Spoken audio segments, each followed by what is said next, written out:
Dragon Ball Super's next arc for 2021 has been announced. Merus is almost certainly alive, and Moro may still be alive as well. And it's all to do with this new character, Granola. If you're confused or disagree, watch this video till the very end and see all the evidence first, as a lot of this is truly compelling. So after a long period of going through the Moro arc, which honestly had its ups and downs, we finally had a conclusion to the arc and the inevitable death of Moro, with Goku left now seemingly at a point where he has near 100% control of Ultra Instinct. Now with that story over, the manga takes no breaks and chapter 67 is coming out soon enough, and in addition to having a full plot description that I'll go through as well, there is an entire 30-second trailer for what is seemingly the beginning of the arc and a picture of Granola himself that I'm also going to go through scene by scene, which you definitely need to see, as this will explain a lot about the Dragon Ball story going forward and why Merus may very well be back and be right underneath our noses. But for all of the new information to make sense, we need to know the context of what is actually happening in Dragon Ball Super chapter 67. So in brief, the chapter opens up with members of the Z Fighters, including Krillin, Yamcha and Gohan, all congratulating Goku for defeating Moro. Gohan in particular is really glad that his dad is safe, while Piccolo and Vegeta watch from afar, with Vegeta seeming particularly annoyed. The scene then shifts to people up at Kami's lookout, and then planet Yadra as well. Vegeta then suddenly asks Goku about the source of his incredible power at the end, but Goku doesn't know either, saying there are still some amazing guys on Earth after all. Angry, Vegeta keeps pressing him for answers, but Goku says he will understand when the time comes. Possibly a foreshadowing of Vegeta's own Ultra Instinct mastering, we don't know at this point. Meanwhile, back at Oob's village, Dai Kaioshin thanks Oob for helping save the universe. Oob doesn't know what he's talking about and asks who he is. Dai Kaioshin just says he's sort of like a relative. Oob says that's not possible since they look nothing alike, to which Dai Kaioshin then bids farewell and flies off, leaving a surprised Oob who wonders if he was dreaming.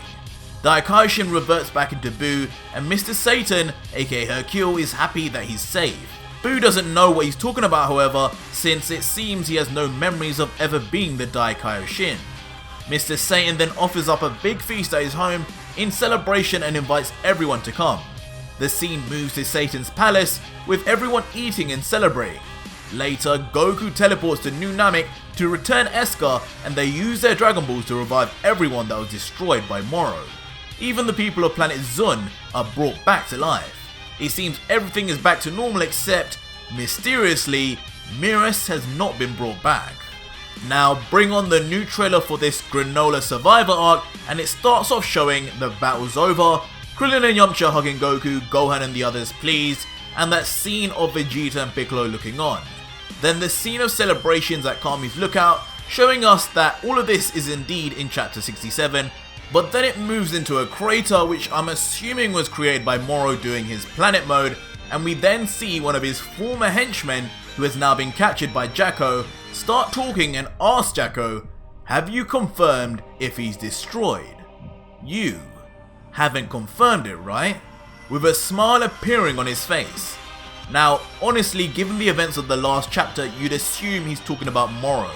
But the next panel then shows that 7-3's severed and damaged head still remains, before it goes through what I assume is an evolution. Now, 7-3 is not really a problem for Goku and Vegeta at this point, so it begs the question whether that henchman was talking about Moro, and that 7-3 is somehow going to use the tiny bit of Moro that was inside of him, or some variation of something to do with the fact that he was even absorbed by Moro to somehow revive Moro and bring him back. That bit is unclear, but it wouldn't make sense for 7-3 on his own to suddenly become a threat. Finally, we then get to see the new character Granola, and from what we can see, he's on the tail of a certain ship. Now, the first thing to note is we have no idea who this Granola is, whether he's an enemy or a friend, a galactic patrolman or a criminal. The only things we know are that this arc is going to involve tying up loose ends with all the hundreds, if not thousands of prisoners that Moro let loose. Not every single one of them were on Earth, and there are a few who are still out there. With this Granola on the chase of a certain ship, and talking to an onboard artificial intelligence, we can infer that he isn't one of those criminals. As for one, his clothing does not match up at all with the identical clothing every prisoner had, and number two, his familiarity with the ship. I mention this as with the ship, if he really was a prisoner who had been kept locked up for years and only been released now, he'd have no access to a ship like this where the AI even knew his name, telling him, yes, be careful Granola. When it comes to his appearance, he doesn't appear to be wearing anything similar to what we've seen, whether it's a Galactic Patrolman armor or other. He's actually closest looking in clothes to Tapion, but what we do know is that he has white hair. Now, to this day, we have yet to see a character in Dragon Ball Super who had white hair and was somehow not related to divine power or angels. When we first saw Merus, even though he was undercover, that white hair just gave away everything. And given this new character also appears to be a similar small frame, white hair, and a pilot like Merus, it does seem possible that Merus is either under disguise once more or was reincarnated. The powers of the angels are truly unknown at this point, with Whis even having the ability to reverse time, a feat not seen from any other angel, and Merus himself being able to summon a hyperbolic time chamber out of thin air.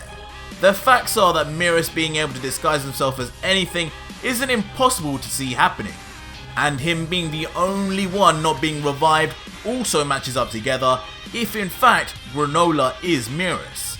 We have to remember that not very often do we ever see a character with an actual importance who had a real connection to Goku in the cast die in battle and never be seen again.